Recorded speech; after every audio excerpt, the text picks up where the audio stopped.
nothing that DC has done has been very good. Kind of disappointed and sad, honestly. Is there anything that could save them? What's that? Wonder Woman? Wonder Woman's actually really good? Huh. This I have to see.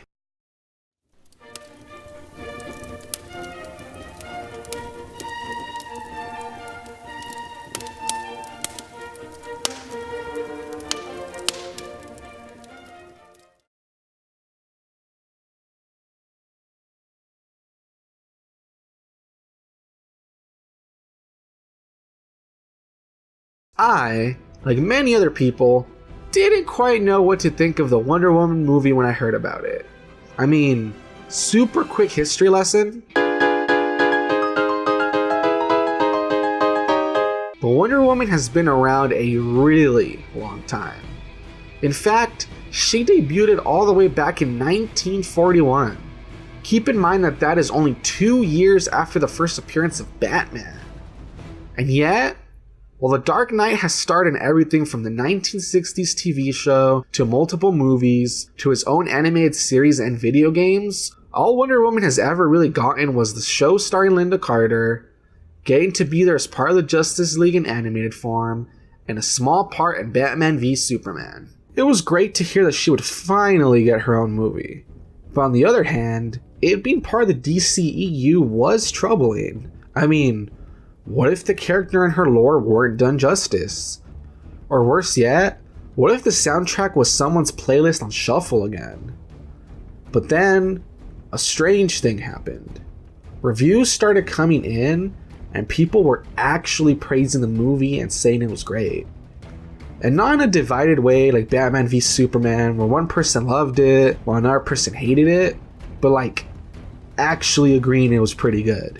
And after having gone to see the movie for myself, I am happy to say that not only does this movie do Wonder Woman justice, but it is by a long shot the best entry in the DCEU so far.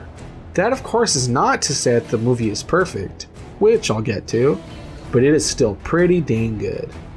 So the story is simple enough. We're introduced to Wonder Woman, aka Princess Diana, on her native island as a little girl, and get to see what the island of only women is like. Basically, they are all super hardcore warriors. Think 300, but with ladies. As she grows and trains, we are teased to how powerful and important she will be. Then, one day a plane crashes and Diana saves the pilot, who ends up being Steve Trevor, the first man she has ever met.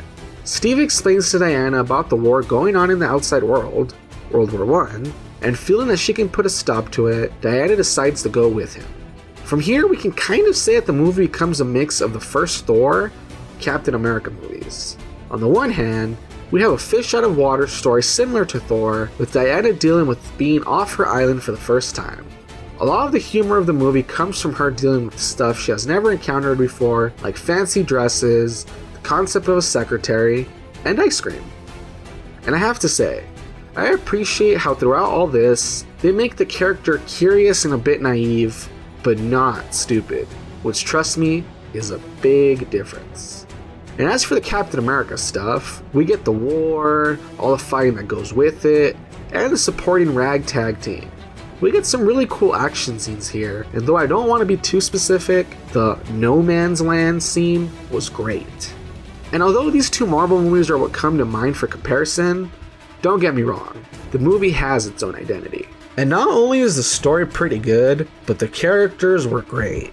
I mean, Gal Gadot was born to play Wonder Woman, and definitely deserves all the attention she gets. Smart, sexy, and super badass, she is definitely a force to be reckoned with. I mean, her single-handedly taking on an army?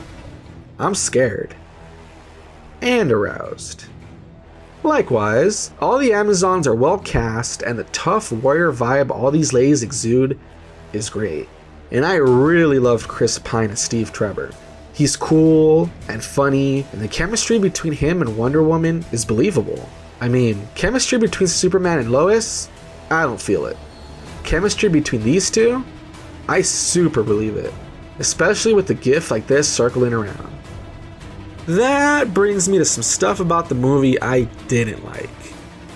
It's hard to talk about this without going into spoilers, but let's just say I hate the villain and what they look like. I mean, if the big reveal happened and then they showed their true form or whatever, then that would have been fine.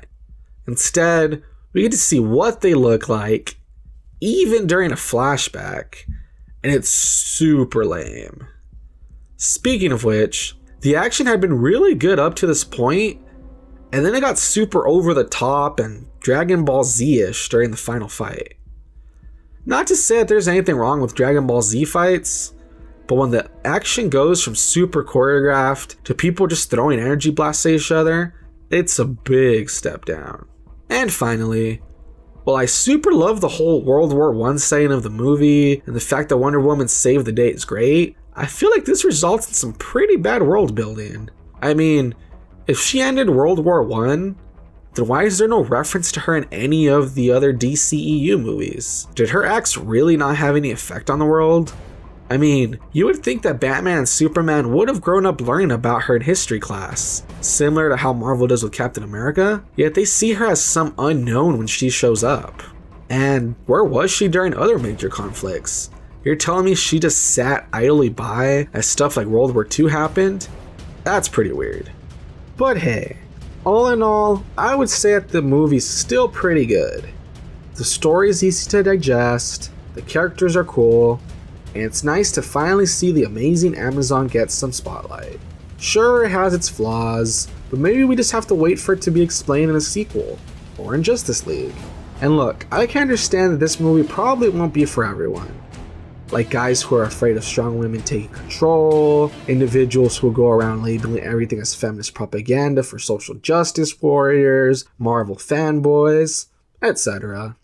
But if you're curious about the movie and wondering whether you should go watch it, then I suggest you do. But hey, that's just my opinion. And remember, don't take anything I say too seriously.